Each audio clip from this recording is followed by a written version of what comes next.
Welcome everybody to Doozles Gaming. My name is Zach, and tonight I am joined by Kenny, Corey, and Josh, and we are going to be continuing the adventures of MacAllen's Miscreants in the grimdark future of the 1980s.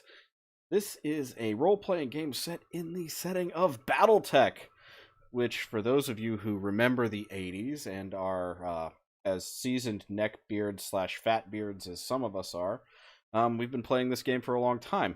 And without further ado, I'm going to take these aviators off now, just because they are really making it hard to see in my dark office. And let's hear from our players as to what happened last time. Who wants to lead us off? Last time we were here, we had started a mission. We were tasked to find a group of pirates that stole a bunch of city defense mechs and to take care of that problem. Which you did handedly do. You were fighting a bunch of urban mechs, which are little love trash cans that look like this. Yep. Mean little buggers. Thanks, GMC. Or GM. While General Motors did not build the urban mech, they did hire you to go take care of the problem. Yes. Thanks.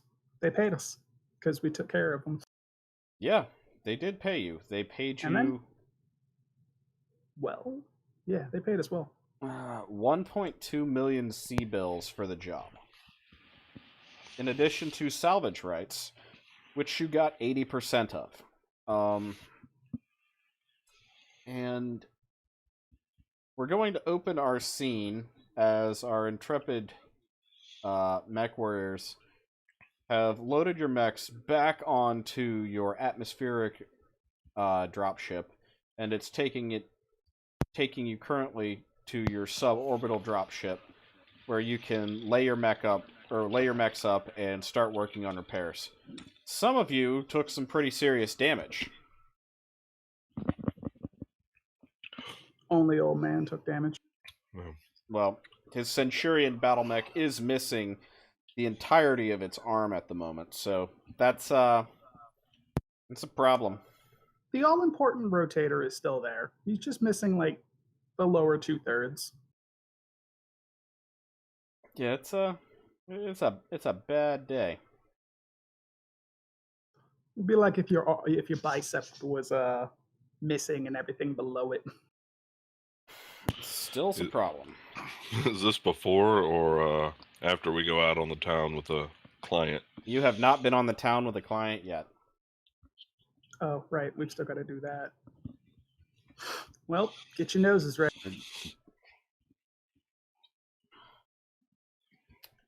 So, when you get back on board your Leopard class dropship, your Chippewa pilot is not currently there. She has to fly her aerospace fighter back up to meet with your larger dropship. But your boss is there, and he has you come in and sit down in the briefing room, and he just kind of takes off his hat. He's like, "Well, lads, you did us proud. You did a good job. Pleased with how that op went."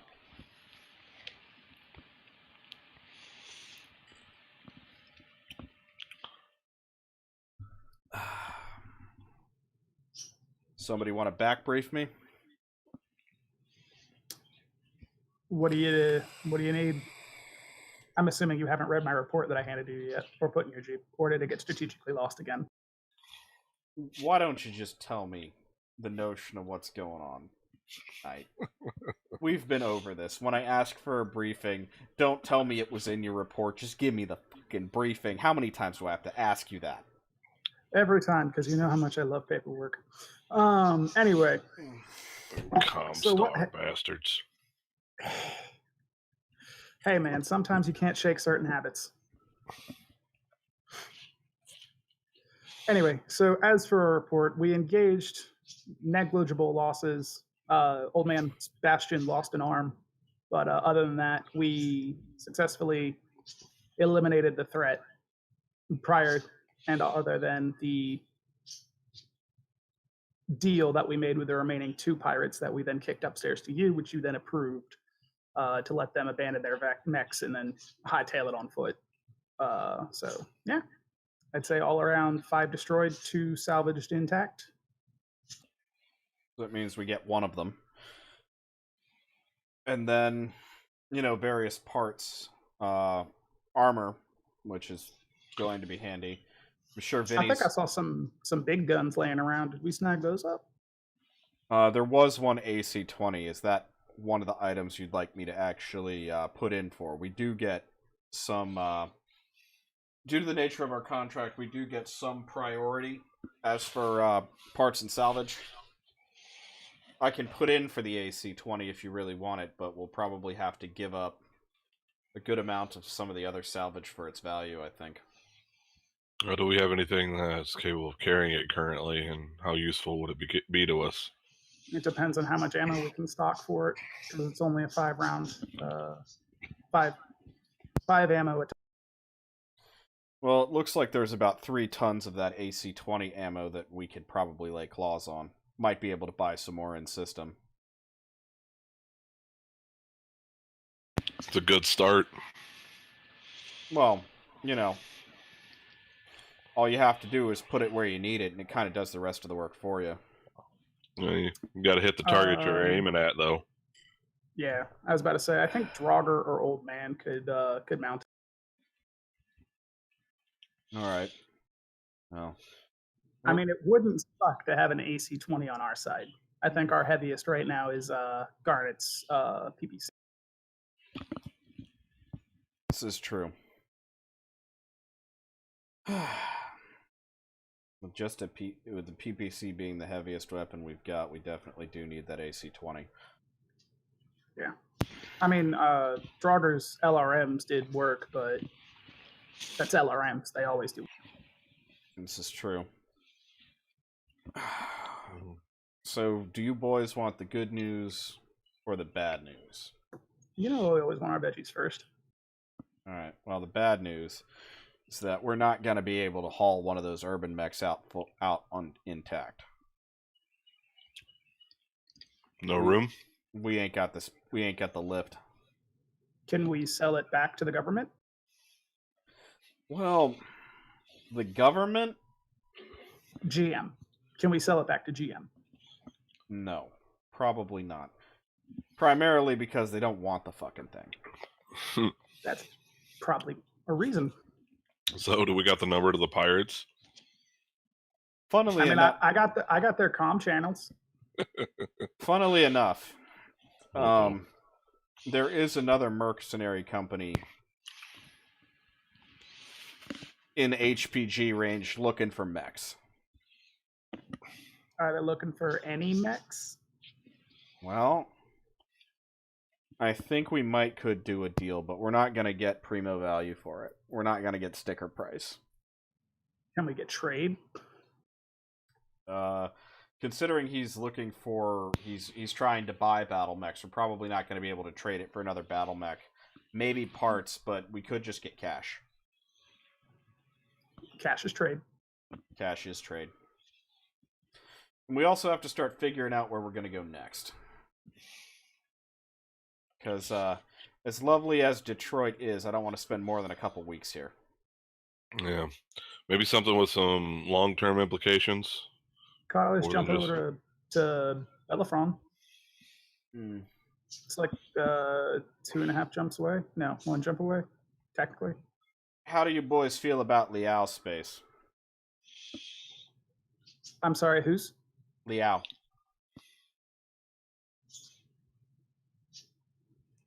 Working for or against? Never worked for the fucking Capellans. That's a terrible idea. Exactly. I mean, I could use more Capellan tech. I ain't going to say no to blowing some of those asshats out of the water. Garnet, what do you think?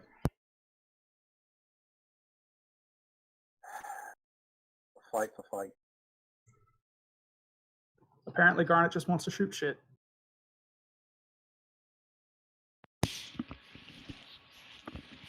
Well, I can respect that.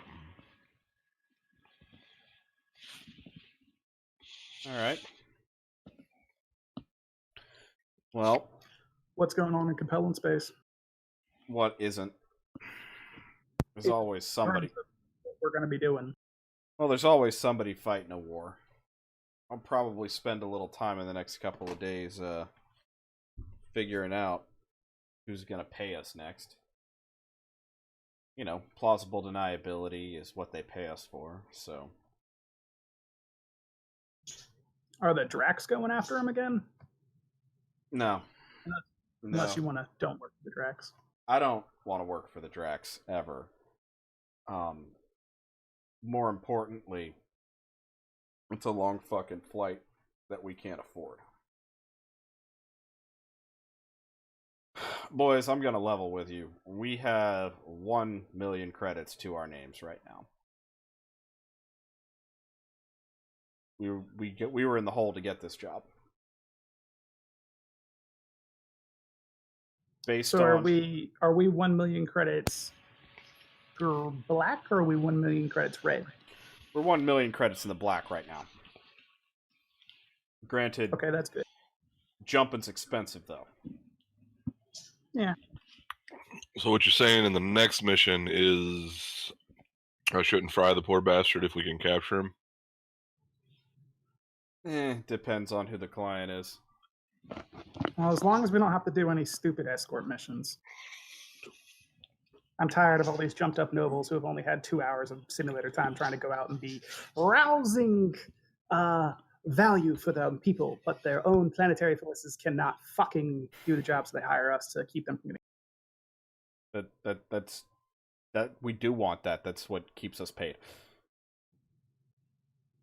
Okay. I'll take cakewalks.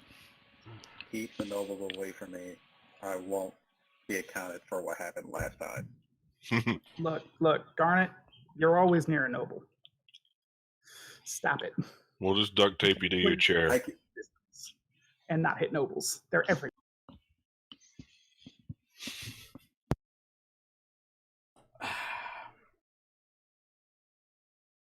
Does it still count if you're disavowed? Probably. Well, because remember, disavowed just means until the people who disavowed you are dead. Either that, or they decide they're going to string you up for something anyway, and then they'll try you as a noble anyhow. Precisely. I don't have that problem. Lucky you. All right, so we got to find us a war to fight. Yep. There's always a war. This is true. We just need to make sure that it's going to be profitable. You want us to run some contacts and see if anyone's looking for bait? Well, ideally that's what we're going to be doing over the next couple of weeks while we get all this salvage hauled up and everything else figured out. Okay. So me and the comms officer are going to be spending some time together probably then. Yay! Yeah, more than likely. The rest of you boys need to get down to the mech bay and start fixing your shit. But before that, the client wants to take you boys out for a night on the town in Detroit City. Something about some famous rock band he wants to introduce you to. Okay. I mean, I'll take a free meal and night on the town. I mean, yeah, all right. I'm not putting on a monkey suit. Yes, you are. No, I'm not. If I have to shove you in one again, I will. I think he said club wear, and I'm not really sure what passes for that on this planet. Let me find out. It's something that these young kids are doing, but I don't think it involves a full suit. I think it more involves like a shiny shirt and some trousers. I don't know what the kids are into these days. I've never had time for that. Not tactical. It is a perk of the job, though. Or Right, you're getting free food, free booze, and probably, because of what this guy has, free drugs. Oh, you're definitely getting free drugs. Alright. Demonetized. The counter's 1 tonight.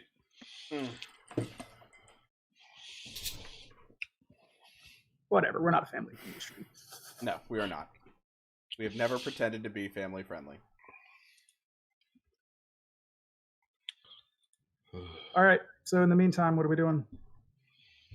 Well, what time do we need to drop for said meet up at the club? Tomorrow night. Oh. Yeah, sack time. Yep. You boys go get yourself some rack time. And get some rack time. We'll see about getting the battle mechs loaded up and locked in and maintenance started on them. Yeah. Some of us might want to check our aiming assistant. Right. I said I was going to throw Garnet in a goddamn simulator with you for an hour. Mm-hmm. Well, yeah. Or until he won. All right. Well, you can do that. Later. Well, I believe he did actually end up hitting with it, which was my caveat. But Garnet, goddamn. You boys got the time. So what I need to do, and we are going to deviate slightly from what is normal, is I need 3 rolls from the both of you. I need 3 rolls from Ira and 3 rolls from Garnet. 3 separate 2d6s? Correct. Okay, that's a 6.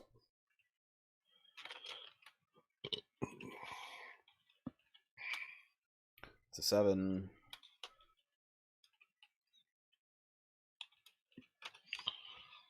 Seven.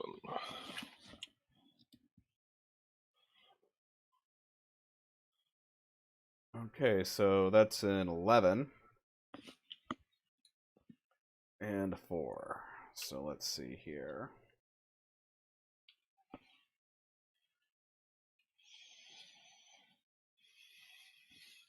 And an 8. So, Garnet, you actually get some pretty immense value out of this training run. It seems like whatever you were doing in the field, when the situation is recreated, you learn from your mistakes quickly.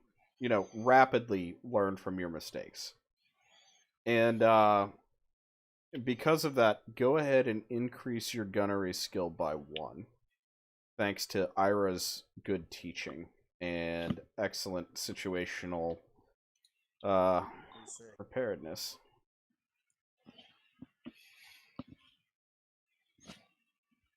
Where'd he go? I think he just covered up his camera briefly for a moment. Well, he's on his phone. He probably put the shit. It'd be like that sometimes. Hang on, IRL. I gotta turn the lights on here. It's getting dark. Yep.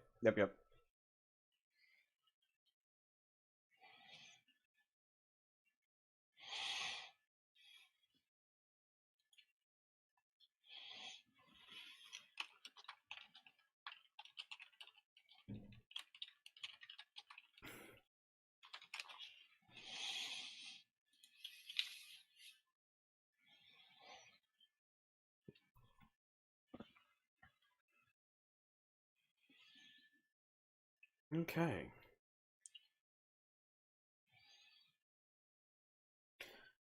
So, simulation time goes well. When you get back to your actual dropship, you boys are greeted to a dinner of steak and lobster and beer.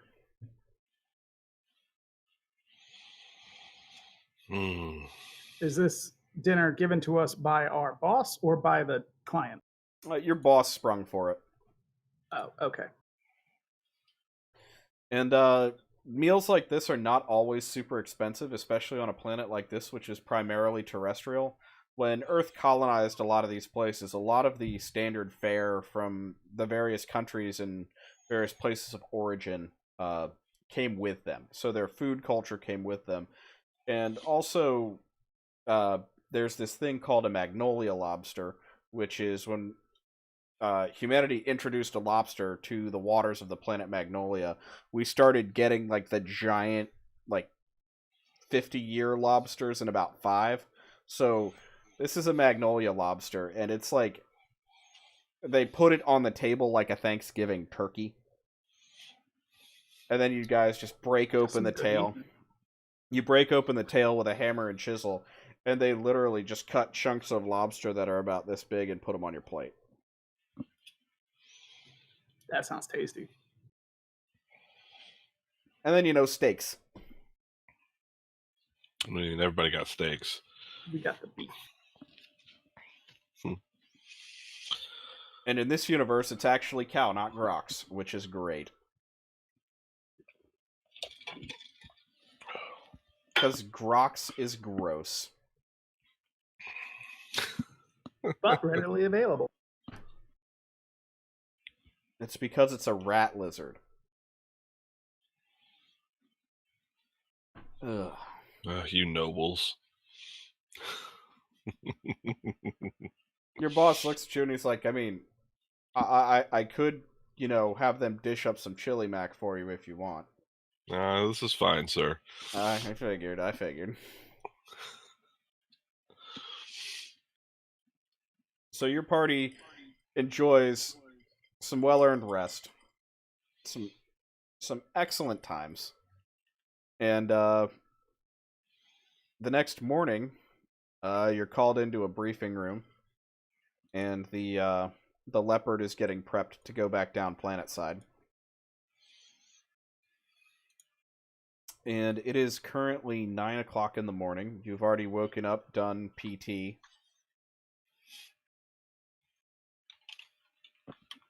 Because that is a thing that y'all have to do. Oh, shit.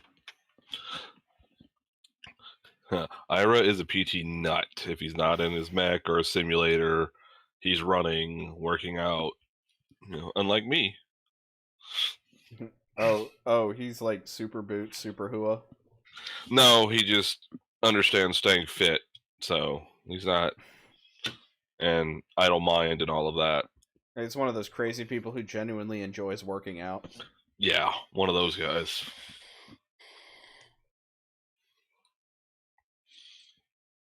It's Gaines o'clock. Swolewise Gaines G and the Swallow ship. Oh, Lord. Are you one of those people who turns the gravity up in the weight room too? No. It's good. Because you can't. There's also no gravity on your dropship. So he's just over there putting on tons to try to make up for it.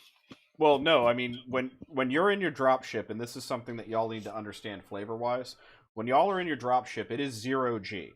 Like, all the time. So, You're doing, like, resistance band and elastic training and stuff like that, because your ship is not big enough to actually have, like, its own gravity well. There's no rotational bit or anything like that on it. It's just not big enough. So y'all are in the gym pretty constantly, just maintaining your muscle mass so your shit doesn't atrophy. So what I'm hearing is we need to steal a better ship. Guess I know how idiotic that is. Okay, I'm still thinking about it. I'm just saying that. That means more expenses. Yeah, very. Good point. Good point. Very fine point. Oh, hey, Eric. Hey, Eric's joined us. In the chat? Yeah. Yeah, he's in the YouTube chat. Eric from a long time ago, another BattleTech nerd. He's talking about Swallow Baggins over there.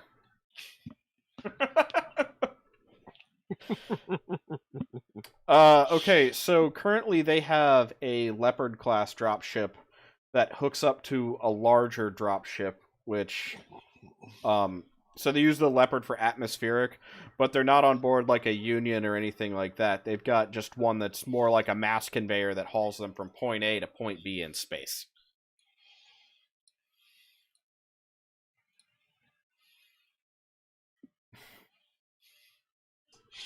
That said,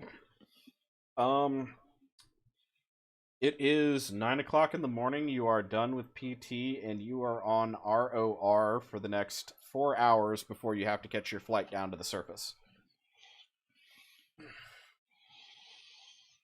So you have free time. Let's start with Ira. Why don't you give us a little insight into Ira's bunk?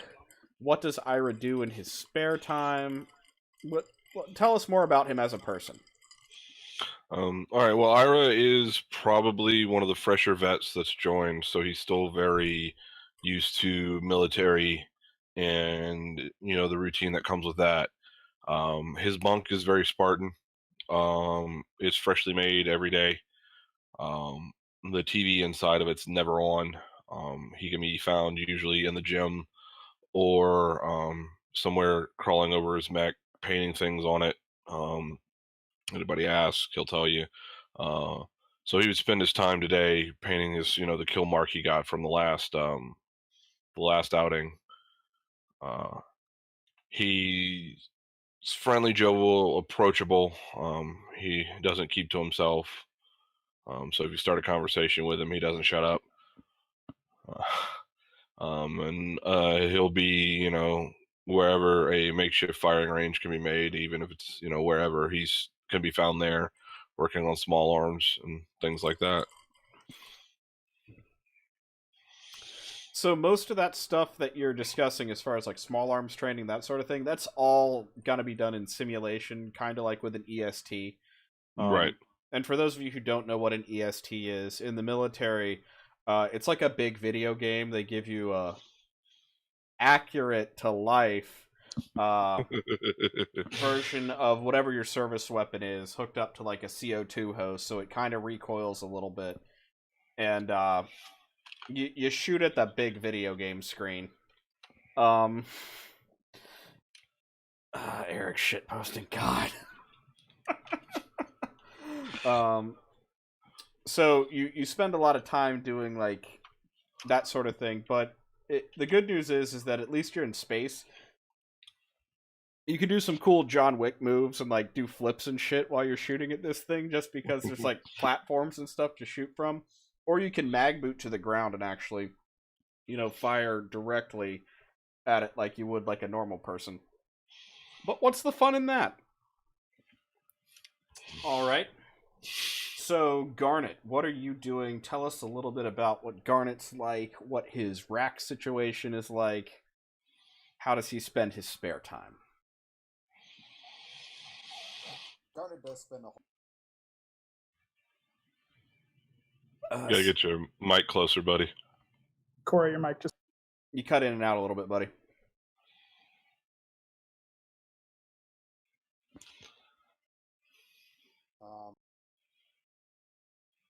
There you go. Good. Yeah. He does spend a lot of it. Oh man, it actually cut again.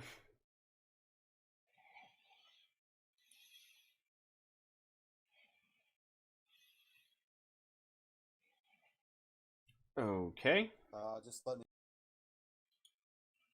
I totally missed all of that. I am so sorry.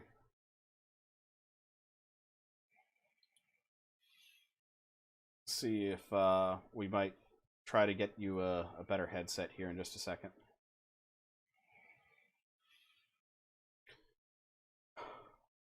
Knight, go ahead for a moment, and we'll see if we can do something to sort out Garnet's microphone situation here. Oh, you want me to talk as opposed to Garnet in the meantime? Yeah. Okay. Yeah. As for Knight's sort of thing, he's the officer, so to speak. So when the crew has free time, his is much less.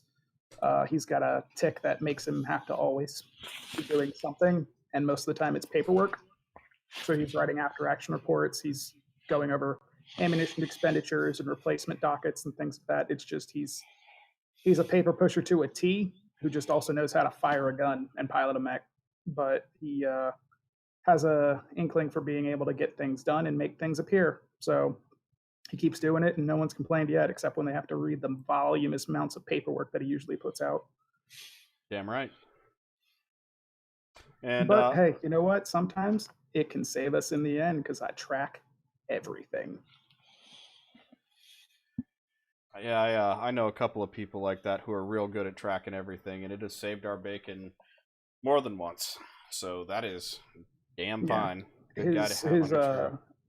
His cabin is like almost immaculate, and I say almost immaculate as in everything is in a proper place. It's just he requisitioned some extra filing cabinets and things like that. So walking into his room always has a slight knock first. There's a lot of paper. Yeah. And oh God, if you mess up his filing system, he has almost shot people before for doing that. Yikes. I mean, you got to know it was me that did it. That's probably how we met. It's like you came in to introduce yourself to the officer and knock something over, and next thing you knew, there's a fucking 45 pointed at your head. Oh, boy. Well, that's friendly. Okay, so at this point, we are going to take a brief break. We are going to sort out some technical issues, and Mike, the player of Old Man, is going to be joining us, so we are going to take a brief break to get him loaded in. Feel free to keep hanging out in the chat, and we will be right back with you in just a few minutes. See you soon. Ciao.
All right, so we are back. I want to thank everybody for hanging out and being cool and waiting for us. We just needed a minute to sort out our lives and put the old pistol there. Wow, blue screen. Put the pistol there to Discord. We just decided to take it around back and put it down. So we're back, and we're on Zoom. So that will probably work out a little bit better for us.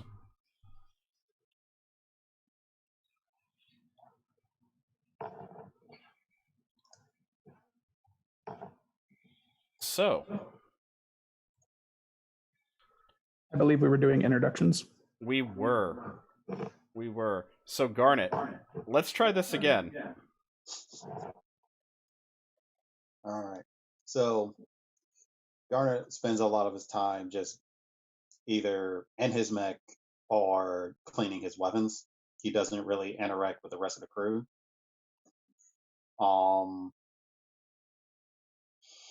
He's not used to more comfortable living. He's more used to sleeping wherever he can, however he can, like moving from one battlefield to the next.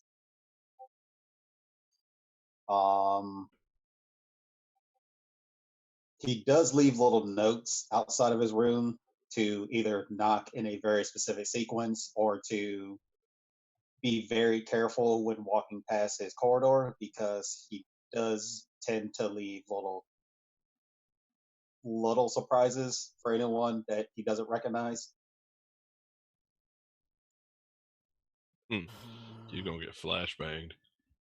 I mean, he probably has, and he just doesn't care. So he's a bit twitchy. A little bit. Oh no. Did you? You did. Yes. In this game, he's that one this time, not me. Oh boy. Well, isn't that freaking special?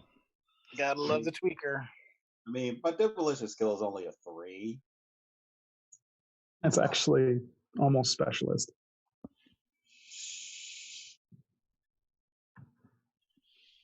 Oh boy. Well, and yes, for those of you in chat who are wondering, I'm actually still in cosplay. Also, I'm getting feedback from somebody. It's probably me. Hang on. Thank you, sir. Check. Sounds better. I'll just unmute when I talk then. Thank you, sir. Don't know if Zoom has a push-to-talk feature, but whatever we did last time seemed to have worked. I'm investigating it right now. Thank you much. All right, so Garnet lives in a sort of explosive state of persistent paranoia. Yes. Meet the pilots. Okay. And Mike, why don't you tell us a little bit more about Old Man and his lifestyle on board the ship? Nikolai, coming from a long-term established Mechwarrior family, grandfather's grandfather, drawing back to Star League era.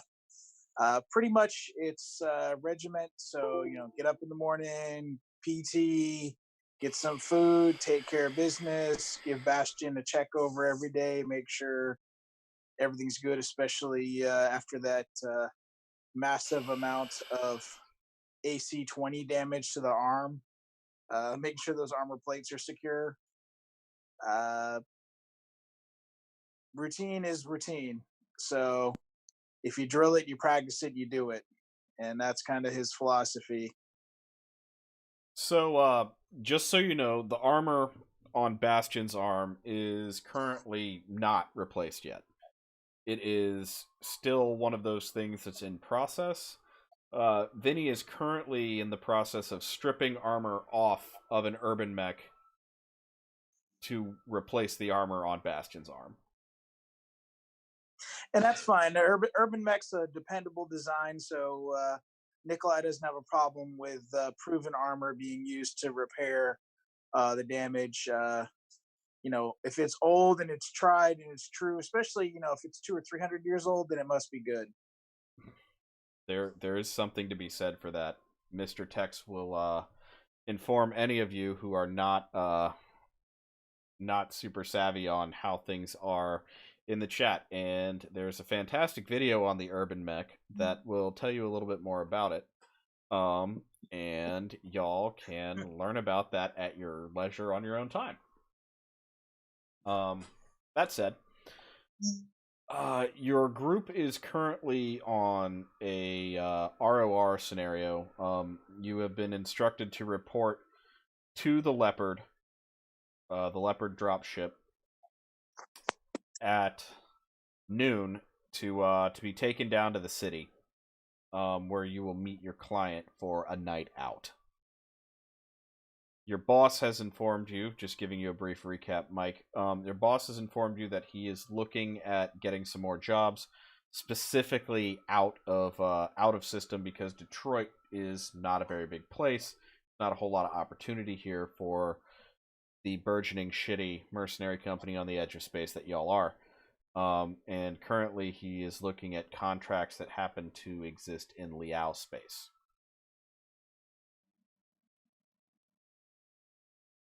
Fighting them, not working for them. Good, because that's almost as bad as Akirita. So yeah, and when why did it have to be snakes? When somebody brings up Drax or snakes in front of your boss, he kind of coughs a little bit and says the words "daddy issues" very clearly. He's like, "Daddy issues," and demonetized 3. Continues on about his business. So, does anybody have any specific actions before you get to the dropship? Say that the flight down to the planet side is about an hour, which will give you guys enough time to do stuff on planet side if you need to, check your messages, get a hotel, whatever. We are en route for R&R troopers looking at Garnet. Leave the C4 on the Leopard. I'm not bringing explosives. Okay. How many sidearms are you trying to bring? That was my question. Is this a sidearm only, or are long rifles acceptable to carry in this particular urban environment? Can you fit it in a suitcase? And by suitcase, I mean briefcase. Yeah, gyrojet rifles don't really fit in suitcases. Then no, you can't bring it. Looking at the semi-auto TKE, the revolver, my knife, my sap, hatchet. Only these. Boy. What? Not to add it up to you with that fucking hatchet. We are going clubbing. We don't actually need a club to go clubbing. Your aero jock pilot just kind of looks at you and she's like, I do believe I have misunderstood what that man was saying. Did you think we were going to kidnap someone? He wanted to make sure he was ready in case he had to ask a question. He gets it. Your aero jock is currently standing there, and she's got like a little carry-on bag. She's wearing a sundress, but also a drop leg holster with a big fuck-off gun in it. It's like a hog leg. It's like a sawed-off lever-action gun. See? What is with all of you people? I don't trust y'all. Look, you never know when you're going to shoot somebody. You don't get to be an old warrior by being a dead warrior. Just saying. He just opens up his briefcase and pulls out his foldable fucking, what is this thing called? Imperator. And it's just like, I'm not an idiot either. I can just put mine in concealment. This is the periphery. The periphery is weird. Look, and I mean, everybody's armed out here. Fine, you know what? Fuck it. You know what? Okay, not my problem. Did Big Scotch approve it? Did the boss approve it? The boss approved it? I don't care. The boss is mysteriously not present for any of this. I hate him so much. He does this all the time. I got a chit for that. You know what? Fuck it. Whatever. If anyone asks, shoot him. I mean, that is not a standing order, Garnet. One gyrojet slug at a time. Remind me again, what is a gyrojet? Okay, imagine a bullet that instead of being in a case and firing from primer and the primer expelling the bullet at the end of a barrel, right? It's a bullet that has a rocket engine strapped to the back of it with an explosive charge inside, so that when it hits, the impact force not only pushes the case in, but it presses down on a micro detonator and it then explodes. It's basically a bolter. Mm-hmm. Yep. They're awesome. They're like one of the best. Next to battle mechs, they're the best thing in BattleTech. Gyrojet gun. They come in pistol variant too. Don't tell me that. So, your dropship pilot, not Sylph, not the arrow jock who flies the Chippewa, is just kind of standing there. And this man has a cigarette hanging out of his mouth.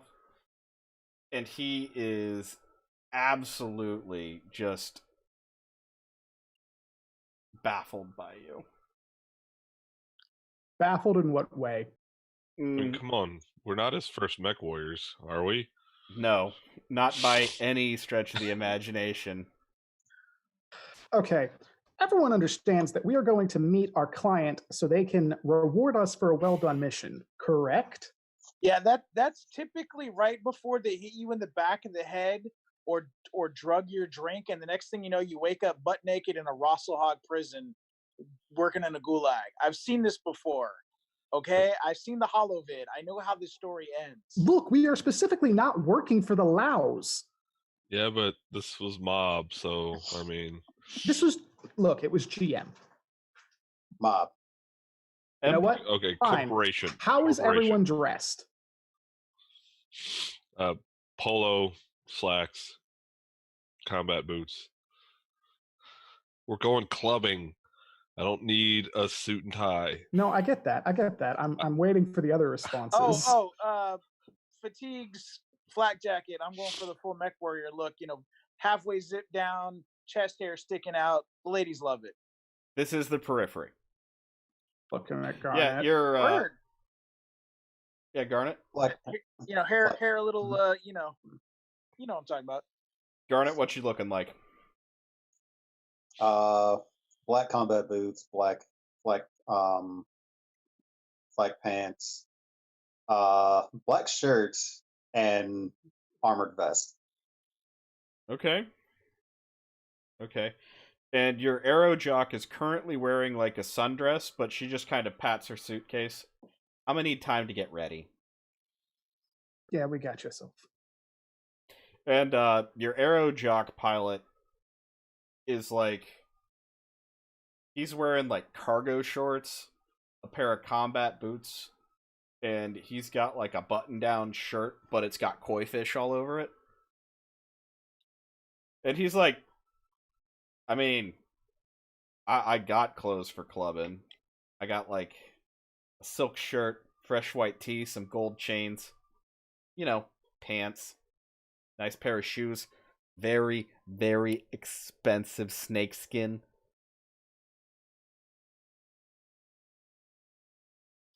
Straight out of New Boston. Got motor oil on that. Oh, great. All right. Well, it's the periphery. It's not like they're gonna know. I believe it's mount up time. And your dropship pilot's call sign is Empire.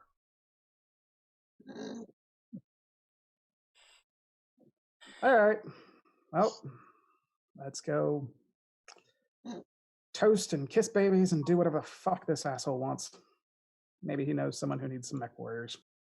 Yeah, we just trying to get paid and get up out of this joint before it goes south. So let's just make this guy happy. Put in the show, eat the food, say thank you, and get the hell out of there before we end up getting screwed. All right, so everybody, your phone buzzes. Because yes, I still use a flip phone. When you check your phone, you each have a notification from your bank account. And you each have received an additional 3,000 C-bills to your bank account. And it's from your boss. And he says, hey, here's your cut. We sold the Urban Mech. It's put us in a little bit better financial position. Also, the money from the contract has cleared. Oh, good. We don't have to shoot him. So, have a good time, boys. All right. So his wallet's in good standing. And Empire just looks at his phone and he's like, he's on the damn dropship. Why is he... Ah, God. He just puts his phone away. It's like... Because he doesn't want to talk to us. He's afraid Knight will hand him another report. I'm about to, just to see what he does. TPS reports are a thing. Hey, man, we're on company time to do this. That means there will be a report. Also, please don't shoot anybody unless they deserve it. And Ira, that means if they pull a gun. Of course. Okay. Standard SOP, Oh, yeah, no, if somebody pulls a gun, by all means, end their life right there. Yeah. Just saying, even if it's not aimed at you, just if anyone pulls a gun and they're not a cop. The next thing that you receive is another text from your boss. And is he just hearing us have this conversation? Probably. You're not really sure, but a Leopard dropship is not a huge place. And if y'all are standing in the wet ready room, everybody's phone also buzzes. Garnet, yours buzzes twice. And what it is it's an email with a copy of the local laws and regulations. and it's promptly ignored. And it just says, just so you boys know, that money was not intended for bail, but it is the money that you have to use for bail. I'm just saying. I mean, the money that we have for bail is also how much ammunition we can carry. Just saying. At which point, your arrow jock is just like, okay, click, puts her bag in the overhead bin, closes it, and walks up towards the cockpit. Yeah, it's like, we've just been having this conversation, waiting, ready to go. Time to go, folks. Garnet is reading up on the laws. It's right, we have enough time to get down there and then look around, right? Oh, yeah. You'll have time to, like, get dressed, find a hotel room to stay in, meet your client, get ready, that kind of thing. How long are we supposed to be staying on planet for? 1 night. Just 1 night? Yeah. I mean, you guys may stay longer. You do have... How many of us get arrested? Yeah, you do have that. When you land, your phones go off again, and each one of you gets a suite reservation at a local hotel, and the name of that hotel is the Grand Imperial in New Detroit City. Courtesy of General Motors.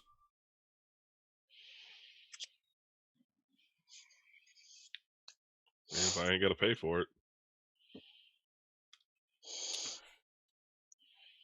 Just stay out of the mini bar. Well, I don't drink. Generally speaking, when you get like a reservation for this, well, you'll figure that out as you get to the hotel. Is anybody doing anything in the time it takes you to leave the spaceport, and so on. No, I just head to the reservation to drop off like the overnight bag and all of that, and get ready. So a car is waiting for you when you disembark your Leopard. And when I say a car, I mean like a stretch H3. Nice. Yeah, it's like a Humvee. It's like a Hummer limo, and it's a hover limo. It's bitchin'. Oh shit! They shelling out for this. They're real happy with the job you did. My syndicate senses are tingling. This seems like way too much for blowing up a couple of urban mechs, but I ain't gonna complain. I get in the limo. Let's go. All right. So, Garnet, do you actually want to make like a sense roll, or do you want to make like a roll on this one? Because you certainly can. Yes, I do. Okay, so I'm gonna just throw the Discord over here where folks can see your roll real quick. Oh, wait. All right.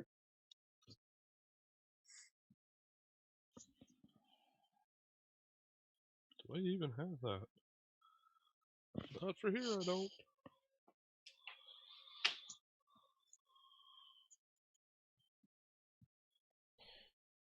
And it's still roll in Discord.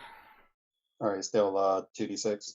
Yeah, and Mike, just so you know, in the Discord chat to roll, it's going to be !2d6. Yeah, somebody else gonna have to do that for me because I'm on my phone and I'm afraid if I do that, I'm gonna drop the call again. Okay, we got you. All right. Yeah, we got him. All right. I will count on the rest of you to keep him honest. Gotcha. Cool. 5. Whatever. I mean, you've heard about crap like this. You know, sometimes big corporate clients will actually, shell out for a job well done, and your treatment sort of varies on employer, but having met your employer, he's kind of a shisty guy, but he likes money and he has it, and he likes to burn it, especially when it's coming from a big fat regional VP corporate expense account. So he's one of those types. Oh, great. Oh, yeah. Remember, this is the grimdark future of the 1980s. Yep. And yeah, my character looks like the thing that Tex talks about in the artwork from the 80s. Oh, yeah. We'll have to find an artist who can do a Me and the Boys. Well, like a snapshot with us, like with standing around a mech foot or something, just like. Oh yeah. We'll find somebody to do us an art. All right. Amazing. Well, Garnet is kind of very concerned about this. Are y'all gonna get in the limo or go? Because either get back on the drop ship or get in the car. Let's go. Oh no, Knight's I'm already been sitting in the limo since it got yeah. here. It's Garnet that we're waiting on. Oh no, I'm already getting in. All right. Yep. Just very suspicious. Once the drop ship is secured, Empire, Sylph, and Big Scotch also get in the limo. Big Scotch is wearing just like a Jameson t-shirt and a pair of blue jeans, some cowboy boots,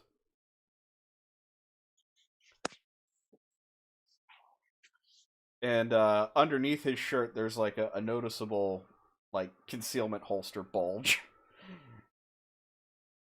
So it's like he's trying but not trying. And Sylph, of course, is just there wearing, sundress combat boots and a drop leg holster.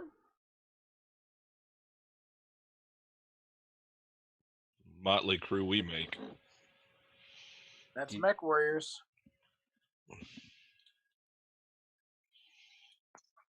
Meanwhile, Knight's over here just dressed nice. Yeah, all and of his shit.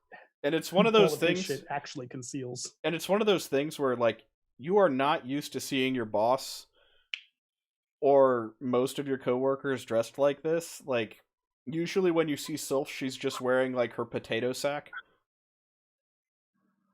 You know, her little jumpsuit and boots, and she usually looks pretty professional. This is her, like, I'm literally going from point A to point B in comfortable, like, airline clothes. And your boss looks like he hasn't worn normal clothes. And this may be the only non-uniform clothing he owns.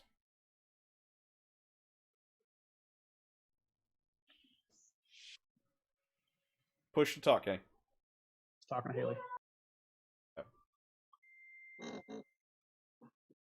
Hey, so is this everybody? Yep. And the driver's like, all right, so I'm taking you to your hotel. I believe so. Excellent. All right, let's go. Let's go, gentlemen. Lady. And y'all go off to this hotel. When you get to the hotel, it is actually not an older building, but it's more of a shinier, newer it's a shinier, newer skyscraper. It looks to be about 30 stories tall. And it's not far from the GM headquarters where you met your employer before you started your last mission.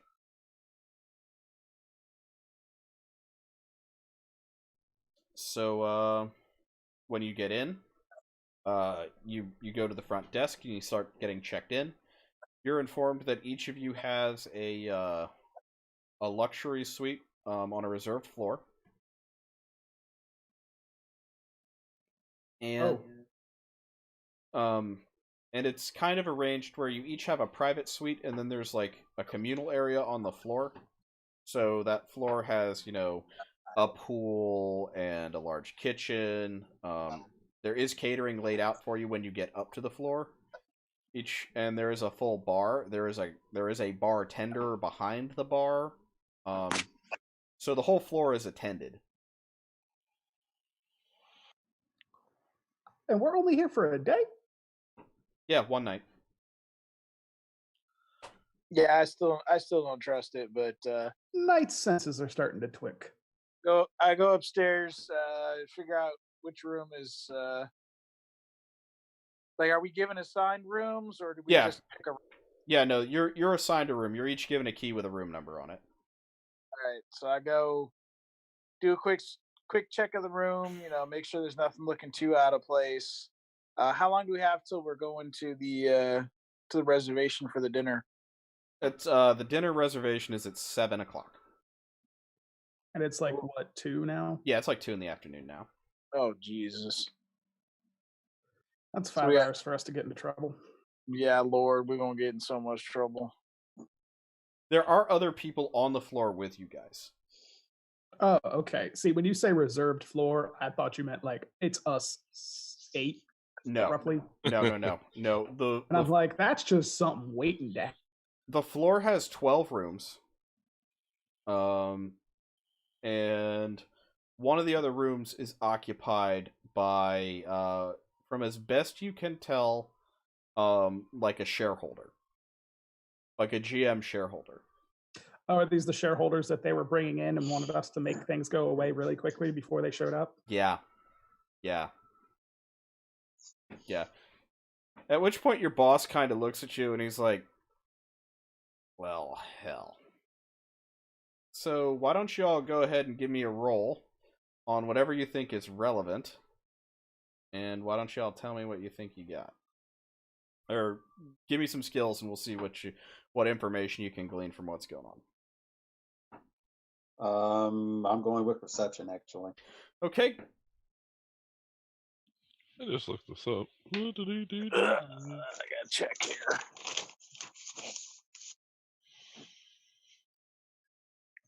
Yeah, it's just going to be a perception for me.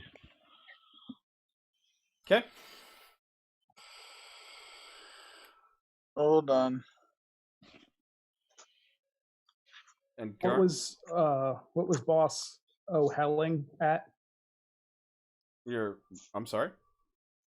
The boss, he was like, ah, hell, that's something. Mm-hmm. Yeah, what was he doing it at? You'll see. Oh, okay. So yeah, perception. Okay, so add your perception total to your dice roll. If you have bonuses or negatives to it. I am adding. We're adding the whatever the your level, right? Yeah, whatever your bonus is. Okay, so I have a 9. Same. I have a 9. Okay. Yeah, hold on a second. I gotta. I'm trying to find it here. This is the issue with. Jesus Christ. Of course you did. So that's 2d6. That's a 12, 17 total. Boxcars.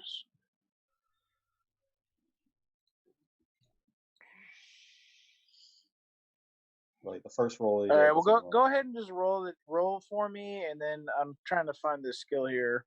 I'm pretty sure yours is the 11.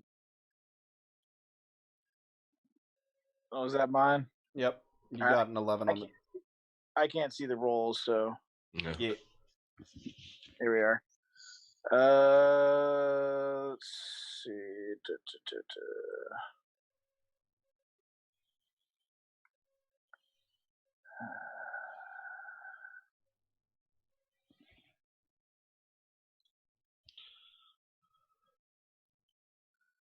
We're doing this based on trying to figure out what's going on. Mm-hmm. Okay.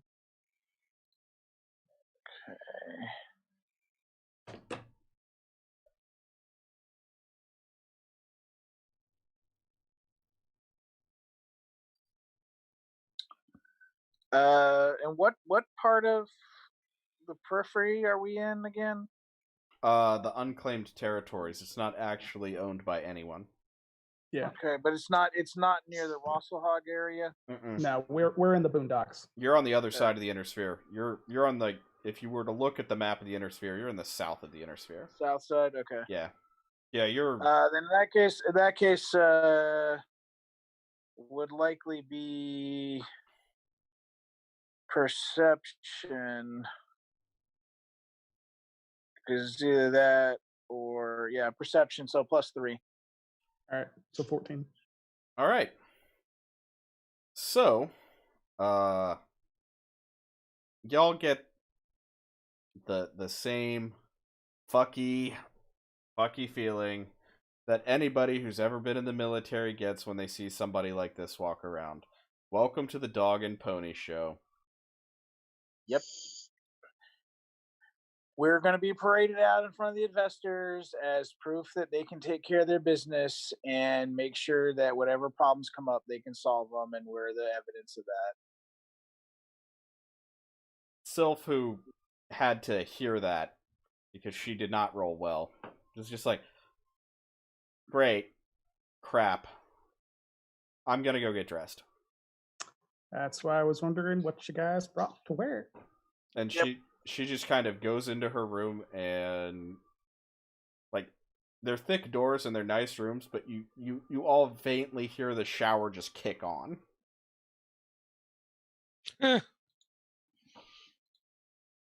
Remember, she does not like men. Do not try to sneak in there. Darn it. I'm not going in there. Good. That's how you get shot. Precisely. If you're lucky. No. If you're lucky, if you're unlucky, you get stabbed.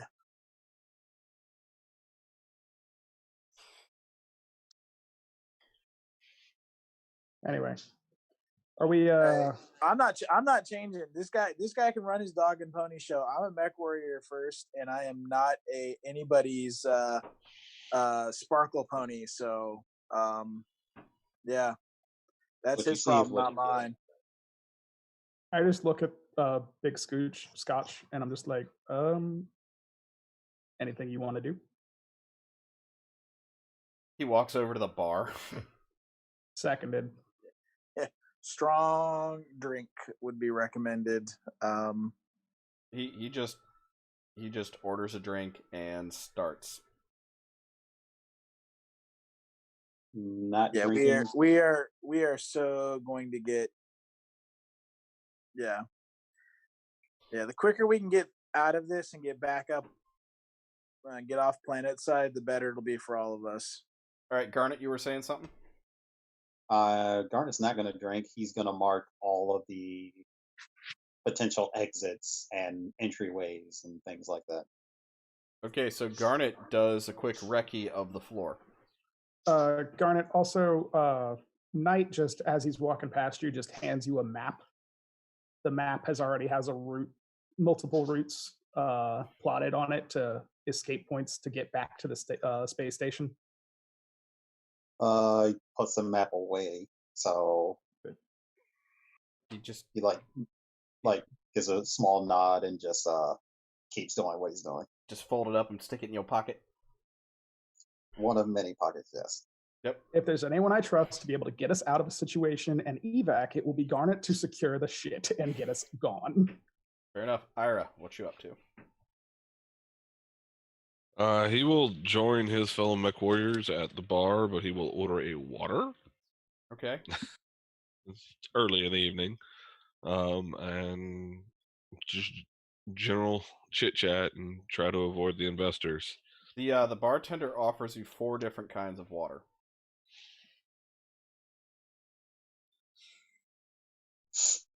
That one. Evian, excellent choice. Would you like it with ice? Sure. You want cold water with your water? Yeah. I would like the water that comes from the purely distilled glacial fed stream variety. Oh yeah, absolutely, and they have it. Like they Of course have they it. do. It glows faintly blue and it's clean and it's cold. It's high quality H2O. Yep. Knight's gonna look at Big Scotch and be like, all right, I'm gonna go work for a living. I'll deflect the investors from you if you want to. And he just grabs his drink and starts going and putting the face on. So, funnily enough, some of the investors and some of the shareholders look like they are also wearing fatigues and boots. You broke up there for a second, what'd you say? Some of the shareholders are also wearing like fatigues and boots and look kind of like Mechwarrior-y. Oh, thank God. Well, GM is a production company. One of the things they do build is battle mechs and military equipment. Yeah, no, I get that. It's just one of those things of when I hear shareholders, I think of men who see dollar signs as opposed to bodies. Well, they still do. Yeah, I get that. But there are more people in my book if they're wearing fatigues. So I was just worried that we were going into there with everybody on our side wearing fatigues against suits. So one of the shareholders walks up to you, old man, and he's just like, that is a very excellent set of fatigues you got. Classic vintage? They are actually they're my ex-combat uniform when I was part of the Federated. Oh, you're actually. Oh wow, that's really impressive. I just kind of dressed according to local fashion. Yeah, the uniform is fashionable and functional. That's why we use them. It does look very comfortable, and those boots, those do look amazing. Yeah, they're really great for making sure you securely have your vibro with you at all times as well. Display weapon. Interesting. Very interesting. So, anybody want to give us some intuition? Can I just roll investigation and get that done with? Yeah, sure. Go ahead and Google that. What you Googling? I'm just going around and like as Knight as Sir Riavlok Menvir, I am going around and shaking hands, meeting investors and things of that nature, and doing the crowd socialite talking. Oh, okay, cool. So go ahead and roll that. Just trying to get a feel for what the hell is going on and what these people are expecting. Oh yeah, no, it's fine.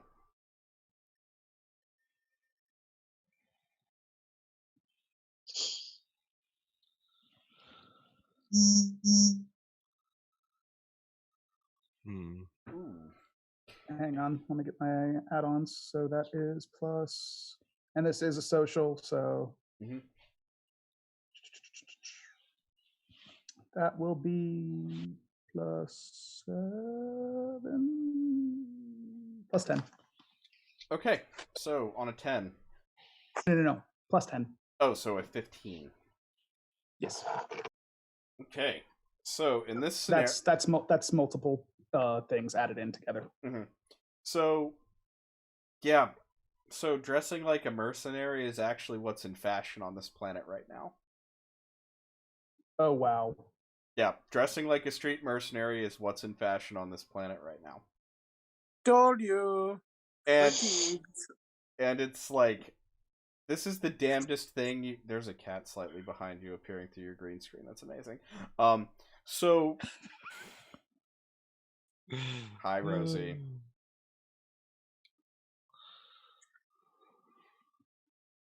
So because it's the future of the 80s and dressing like a hip street mercenary is what appears in all of the art, right?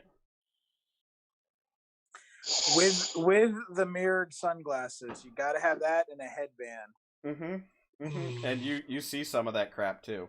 Like, the suit is always gonna fly because classics always fly, but this is one of the damnedest things you've ever experienced.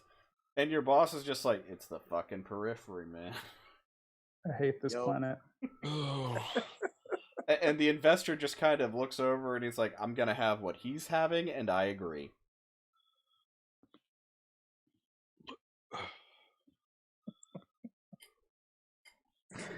Oh god, I want to shoot somebody with my gyrojet slug so bad. Are you trying to say something, Ira? No, I'm not. You're just your brain is melting a little bit right now. Yeah. It's the periphery, man. Oh god, I heard stories. It's all good. It's all good. I thought of like putting my periphery, air quotes, shit on, and then I was like, nah, it's clubbing. We're going and dealing with businessmen. And it's fashionable to be dressed up like a fucking mech or a merc. I'm just like, yep. So really, Garnet didn't even have to change. Garnet didn't change. That's what's blowing my mind away. Oh, yeah, he didn't. I mean, I didn't change. I've still got my my combat flag vest on. Screw that shit. Oh my goodness. Oh no, this is a. You get stabbed in the club. Look. This is the periphery. Word, you get stabbed just walking down the street. Yeah, this is kind of like the Wild West. I mean, they do have cops out here, but remember the traditional statement for the periphery is hippity hoppity, get off my property. Well, you got to remember, the average response time for a cop is like 5 to 8 minutes. The average response time for a 357 is as fast as you can draw it. This is, especially in a place like this.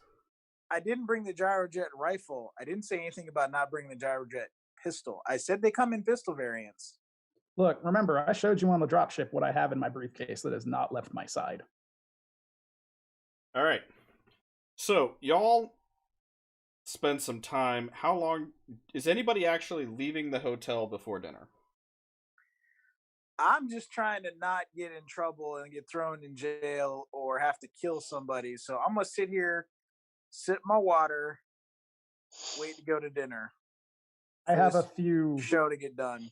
I have a few drinks and deflect investors from bothering Big Scotch, and that's pretty much my evening. He seems appreciative of this. I'm going to find a bookstore. There are several. And when do you go out on foot? Because the car is waiting to take you where you want to go. No, he's going to walk for this. Okay. Now, are these bookstores or are these hollow bookstores? Because paper books are very bougie and expensive in the periphery. Yeah. So mostly what, like, It is kind of like an e-library that you can get, and they'll download it to your e-reader. Yeah. So basically, everyone's got a Kindle. Sort of, except it's kind of crappy in 1980s-y. So it's as big as his briefcase. No, not quite that bad. It's like a data slate. It's got an LCD screen, but it's only black and white. think iPad, but black and white. It's like a giant TI-83 calculator. Oh Lord. So yeah, he goes and he's looking for like a local place to pick up some just new novels. Oh yeah, you can totally find that. Mm-hmm. You don't even really have to go. So you don't really even have to like leave the hotel, because there's like a shopping center at the base of the hotel. The hotel is built around a courtyard. It's kind of like an Embassy Suites, and the bottom level is like a shopping mall, and it's huge. Right. If you've ever, I recommend the Black Widow fanfic genre. Very good. If you've ever been to like, there's a couple airports that have like a hotel built into the airport. There's one in like Orlando, Georgia, at the Atlanta airport. Yeah, there's like a Hyatt hotel built into the airport, and you've just got like airport shopping mall type underneath.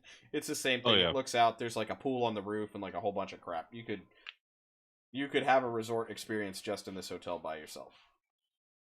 Zach, if there is time, I am going to break away and see if I can make it up to the roof, like all the way up. Yeah, you can. There's a pool there. Yeah, I go up to the roof. Garnet's going to check the surrounding area. Like on the street level? Street level, surrounding area. Yeah, you get the general idea that it's a fairly well populated urban center. You do see police, and they look fairly well turned out, like professional police. Are we talking like police academies, like some heavy hitter graduates, or are we talking just generic? These are cops. So there are uniforms around. Your traditional black and white squad car types. They all have hover cars, and there are also discreetly tucked away here and there. There are like APC type vans. So are these police or are these private security? Well, the line gets very blurred on Detroit. Okay. Detroit is basically owned by General Motors. It has its own government and its own like EDF and stuff like that. So you could go to jail, or you could just straight up disappearing, depending on their particular mood. Whatever's best for the company. Or whoever arrests you. There's that too. Although the chances of you finding like a non-GM cop in Detroit City is pretty low.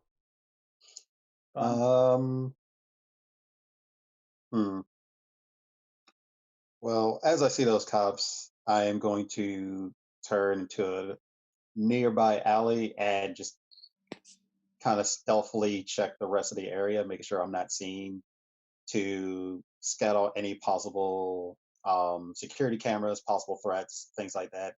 Okay, so you're doing from the street what I'm doing from the roof. Got it. Pretty much. All right, so roll investigate for me. Let's see if I actually have that skill. Pretty sure I don't. Okay, give me perception then, maybe.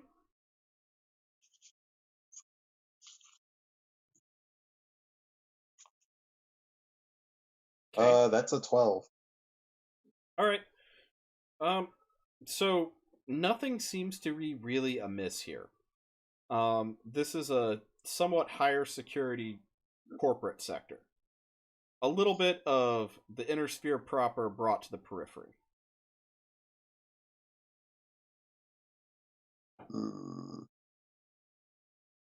And you do see that the police around here have BG1s or BJ1s, some urban mechs. Oh, so they've got some active mechs out?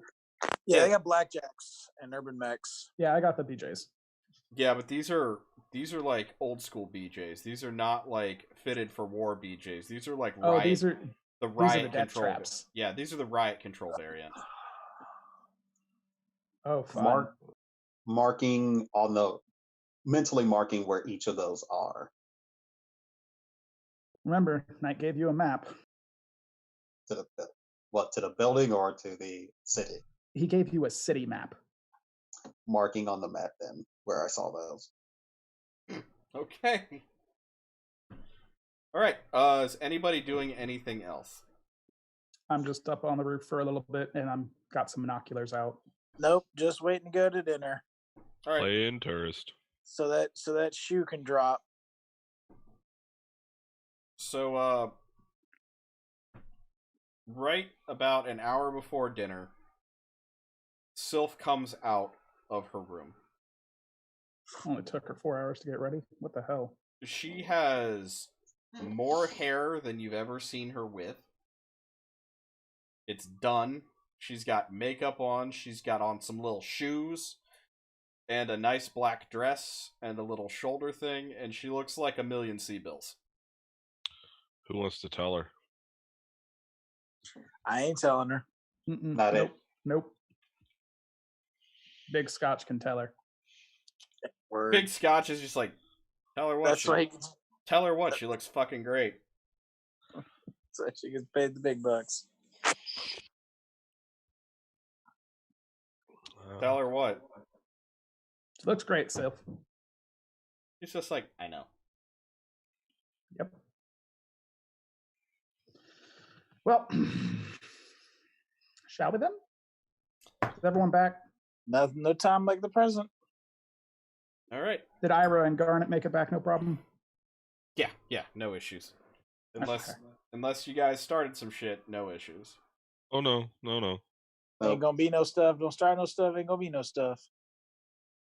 Okay, so y'all head on down to meet up with the client, and he's standing outside the limo, and it's like, hey! And he himself is wearing like a pair of slacks and like a button-down shirt, sleeves rolled up. He's got some chains on. It's opened a little bit. He's got like a wife beater on underneath. He looks way more. Yeah, the little hamburger meat showing, gold chains, fresh white tea, and he looks pretty relaxed. He glad hands you and introduces you to some of the investors, and he takes you out to dinner.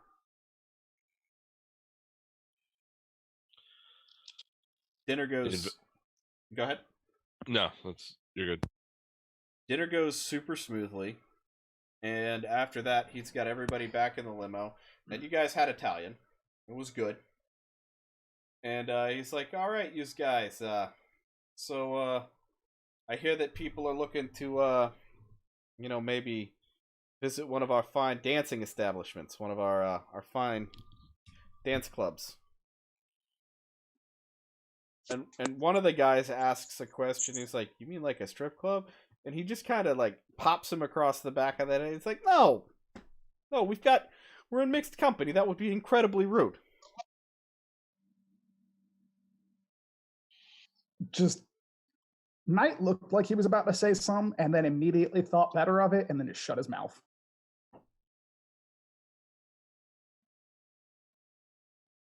He's just like, "Mr. Ravelock here. He's a classy gent. He knows. He knows better. What's the problem with you? Why are you embarrassing me in front of new people? What are you doing?"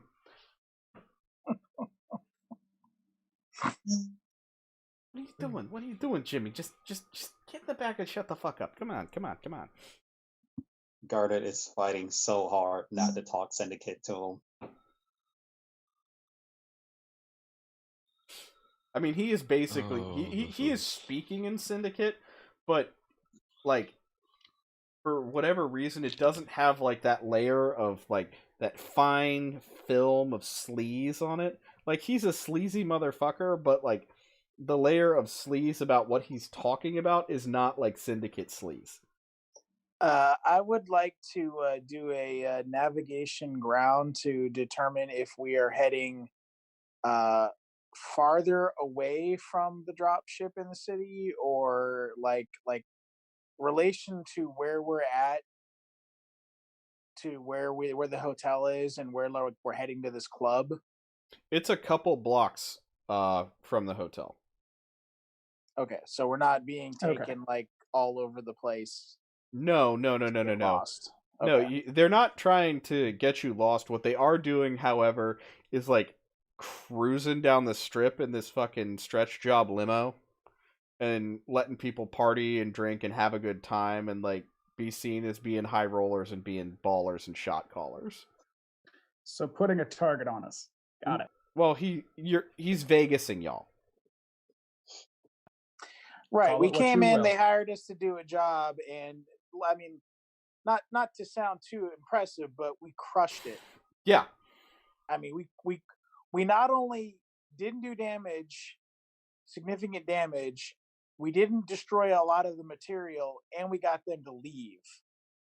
Yeah. We captured 2 whole mechs, and the only thing that we lost in the combat was the lower half of an arm. Yeah. Actually, we just lost armor. I didn't take any damage. I thought you took internals. You didn't take a single point of internal? But there was structure damage, but no components were lost. Yeah, no major components. You're missing like myomer and like internal skeleton and shit like that. Yeah. Stuff that can be fixed. Nothing expensive got broke. Okay. Yeah, Zach kept saying that your arm got blown off from like the lower half. Yeah, no. I messed that up then. I need to. No, it didn't actually go through. There was still internal structure. Yeah. And we rolled and no crits came up on the damage. So just armor and like two or 3 points of structure on it. Yeah, the cheap stuff to fix, just basic structure. Yeah, you really lucked the fuck out on that one. Word. That's why it's called Bastion, and that's why I have max armor. Yep. So we may be looking at an AC-20 upgrade. We'll talk about that later. If you can carry the tonnage, get on Mac Factory and show me what you got. Vinny will be happy to help you because he likes Franken mechs. Yeah, because an AC-20 ain't going on my Phoenix Hawk. So y'all get to the nightclub, and before you all get out, he offers everybody. He's like, "So I got some potty favors if anybody's interested in some potty favors." I'm good. All right. I don't judge. Appreciate. I'm good. What you got? He offers you a selection. He's got some uppers. He's got cocaine. He's got marijuana. And he's like, "And guess what? None of these things is illegal here." The periphery.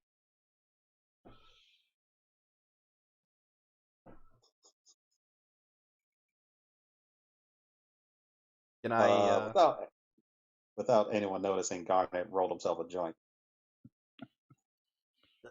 Garnet just like, "I'll take some." Yeah, might also helps himself to some of the devil's lettuce, as it were. You know, when in Detroit. You boys wants to go bags? No. This doesn't need to be accessible readily on our ship. That would be bad. Your boss just reaches over and grabs like 3 and puts them in his pocket. With the exception of the boss, because his rules are bendable, apparently. There has never been a rule about this on his ship. Shh. I was concerned that Garnet was just going to plant his face in the middle of the case and just roll back and forth on it. No. Garnet's paranoid enough. He doesn't need to be that paranoid. He's like, I don't want to be tweaking. No. Yep. This man lights himself a cigar, and it just kind of settles in the corner of his mouth. Like, he's so well practiced, he doesn't even have to take it out of his mouth to, like, ash it. He could just keep talking, and his hands can just keep moving. He doesn't have to like grab the cigar, except for when he uses it to point at something and then he puts it back. I have this guy fully visualized in my head. I'm actually sure I've met this man before. I'm pretty sure I'm everyone pretty sure has. I can smell the hair oil. Oh yeah. Look, I honestly see this as, what was it, the boss from Codename The Kid Next Door, the Oh God, I know who you're talking about. yeah. Actually, I was thinking of what's his name from Aqua Teen. Was it Carl, the next door neighbor? Oh yeah. You know what? That is a very apt description. Just fancy. Yeah, He's like if Carl had money and a real job. true. Okay. Thank you, 80s. Oh yeah. Oh yeah, the 80s provided us so much. So man. you all go into this nightclub and the place is jumping. There's like neon lights and a dance floor and like some techno music. Boots and pants and boots and pants and boots and pants. So are we like VIP admitted? Oh, Like, hell don't yeah. go through the scanners, don't do nothing, ain't no one talk to us. We just come right in. No, he walks. You guys go in the back. Nice. You go in the back, and y'all like end up in like a booth on the top tier, and there's like champagne, and y'all can see down into the club.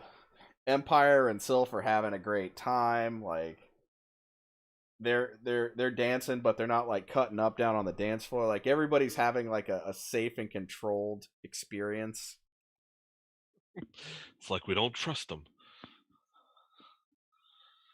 Oh man. We so it's just the four of us because Draugr stayed back with Jimmy Mechrat. Mm-hmm. And then Why? Mike. Trying to talk. Oh god. Yeah, it's like a Rude, sir. techno remixes of shit. Like 80s pop songs are playing. I mean, like, Men at Work comes on. I come from a land down under. I mean, people fucking love this shit. Like, they're eating up. They're eating this crap up. So, the night goes on, and after a little while, your employer kind of motions you gentlemen over. And it's like, boys, I need y'all to sit down here and pop a bottle with me. All right. Grab a glass. Yep, he pops the bottle of champagne, and he pours it around, in a very haphazard kind of way. And he raises a toast and he's like, "You boys are some of the best mercenaries I've ever had the pleasure of hiring and then drinking with." At least we came back. That is also a bonus. You get what you pay for, and we're worth it too. We were the closest and the cheapest. You were, in fact, the closest and the cheapest, and I appreciate both of those things in a mercenary. Additionally, you didn't fuck me, so I thought I might introduce you gentlemen to a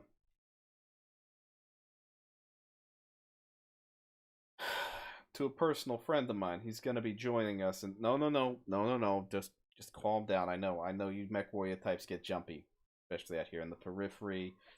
Sleazy nightclub. It's a Thursday. Who the fuck goes to the club on a Thursday? Well, we Apparently do. everyone in Detroit City. Well, no. This is very tame, honestly. But at least now it's quiet enough that we can talk. I mean, you did pay us already, so I don't think you would have paid us if you'd planned on killing us. So. Absolutely not. No. I don't have a policy of killing gentlemen after I've paid them because maybe that would also potentially limit our interactions in the future, and I might have need of more work from you at some point. And you've also got a good, healthy head on your shoulders. You like to live. Well, everybody likes to live, except for maybe those bastards that have daddy issues. But we're not going to talk about that. Or pirates. Well, all right. Well, bring your friend over. Let's. And he does, and the gentleman that he brings out looks very out of place here. Out of place how? Define out of, what Garnet said. Define out of place. Like, we talking this is a cloister boy out of place, or? No, but he's incredibly straight-laced. He's got on a very crisply pressed suit, and he speaks in a sort of Austrian accent. Is this a fucking Steiner or something? Austrian, not German. Potato, potato. I was about to say, Zach, that's a very similar dialect. And he's like, hello, gentlemen. My name is Edgar Odenzov. Nice to meet you, Edgar. Yeah. What can we do for you? I am currently looking for gentlemen of your skill set that are quite talented in the way of, how do we say? Discrete problem elimination? Yes. This is not my first language. I appreciate you helping me find the words I'm looking for.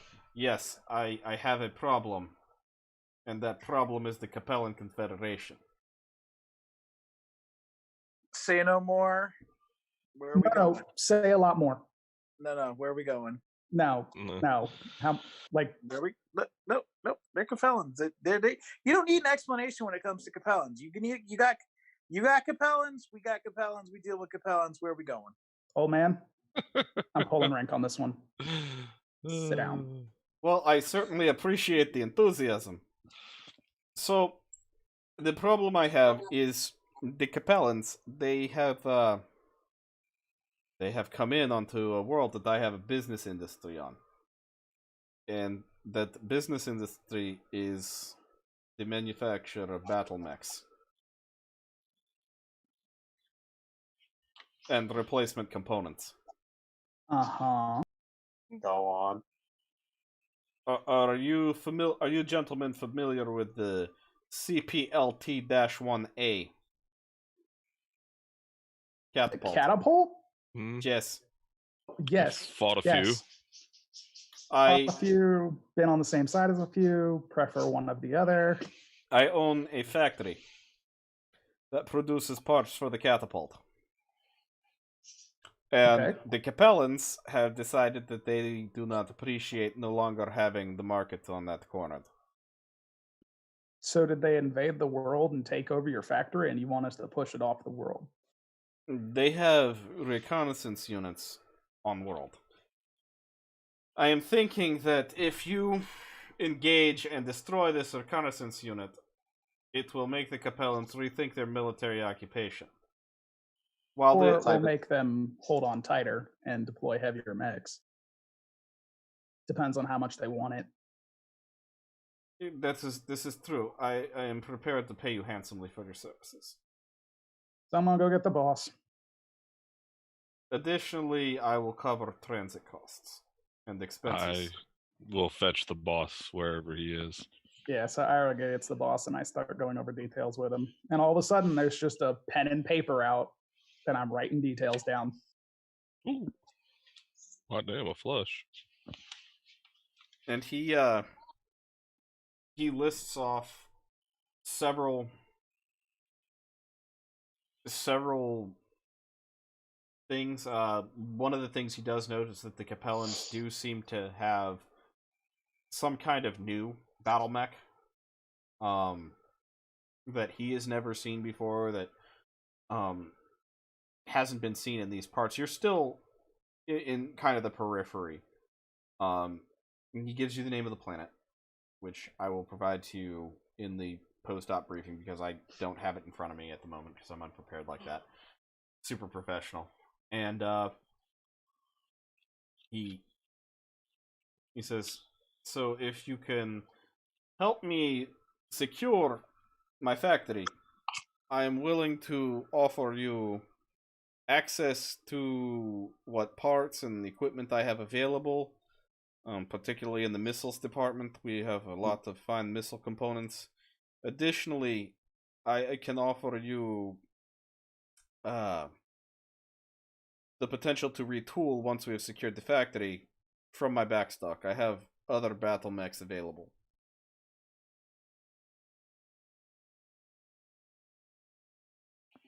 But okay, the situation is that it's a very tenuous situation, because the situation we have with the Capellan Confederation right now is there is a temporary ceasefire. So that is why I am not sending my own forces, and I require mercenaries such as yourself. With the endorsement of my friend here, you gentlemen seem like you are more than capable for the job. So, question I have for you, fine sir, is based on time frame. Are we going to be able to use standard transit jump, or are we going to have to use a pirate point in order to get there quick enough to make a difference? The jump ship I arrived here is on station, and we will be prepared to transport you pretty immediately. We will require 4 days to recharge our engines, and we will be there in 3 weeks. Plus another 2-week transit point to the planet. We will not be jumping in at a pirate point. We will be jumping in at the apex of the star, because the planet is the closest to the star. And so you're trying to keep this specific. I want to roll a mechanics check to see if that gives us enough time to repair the damage to Bastion. Yeah, it does. It does. It totally does. Absolutely. Yeah, no, we have. Yeah, you just have to weld armor back on. We're looking at like over a month's travel time. Yeah, you're looking at over a month, and that level of armor repair, you can repair like 8 points of armor in a day with like. Well, I was more concerned about the structure. Like, yeah, I know internal structure, even if there's no component damage, takes a little longer. So I just want to make sure that gives us enough time to. Oh yeah, you're well within your. Okay, that's fine. Now, any other modifications we'll want to talk about, but you're well within your. Yeah, for this, it's not. I don't want to do the 20 now. We'll use his facilities to do that work. Mm-hmm. So, you guys, he kind of lays out as much information as he can give you, and he says that he will give you a full briefing once he gets access to his tactical officer. But until you have an agreement in place, he doesn't feel comfortable giving you more information. Understandable. And same way from our end, because it's like we cannot accept this contract at this time with the fact that our boss is currently drinking heavily. Your boss is not drinking super heavily. He's currently on the dance floor at the moment. Our boss is currently getting, as you say, his collective groove on. So it appears that he is grinding on a very handsome young lady, not a member of your crew. I mean, fair. I was going to do the same thing later. We're on shore leave, boys. Yeah. Well, if one of you would fetch him, Ira went to go get him. Yeah. So, Ira? You how do you interrupt your boss?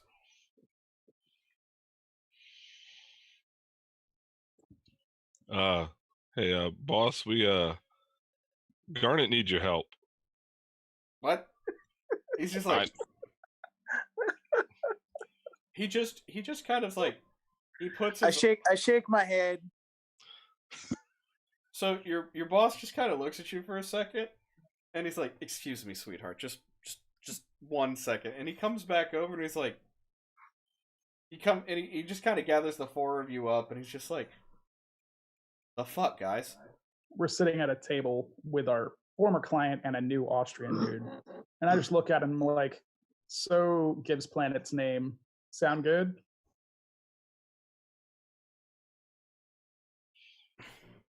Did this guy give us a monetary number for an offer? That's the first thing your boss offers.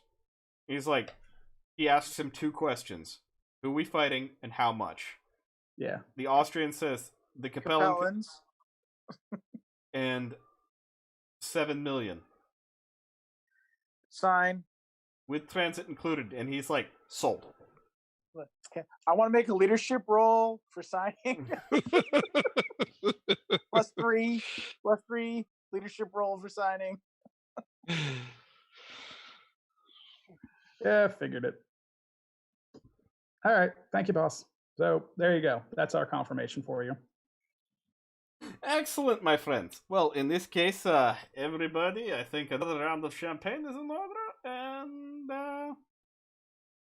I look forward to working with all of you. Mm-hmm. I just hand him contact codes to me because I'm pretty sure that the boss is going to be busy. And it's just like, just call me. The boss is like, great, awesome, we got another fucking job. Now, if y'all will excuse me, he grabs 2 bottles of champagne, pops the corks and double fists them, and walks back to the dance floor. Go get laid.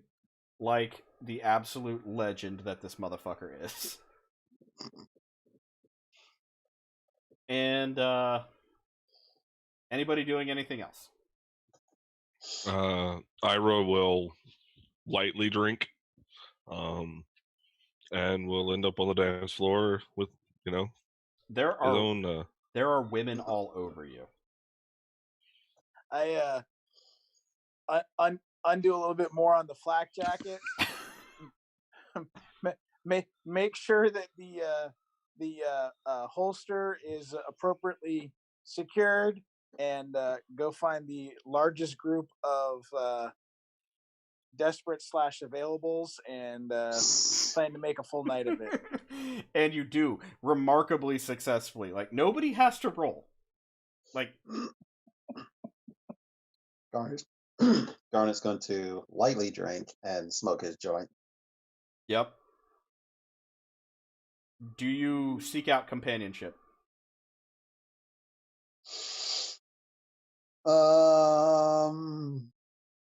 Given that he's on a his syndicate senses are very much tingling, he's gonna have to decline.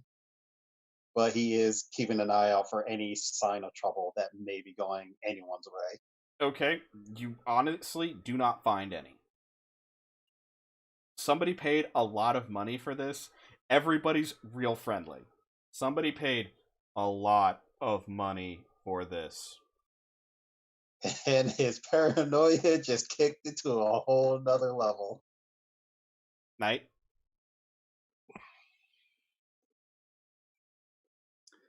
Knight's just sitting back and having his nice soft drinks, as it were, and is keeping an eye on everybody, and is trying to put eyes on every member of the crew, trying to see where everybody is. We still have that stretched H3, right? Yep.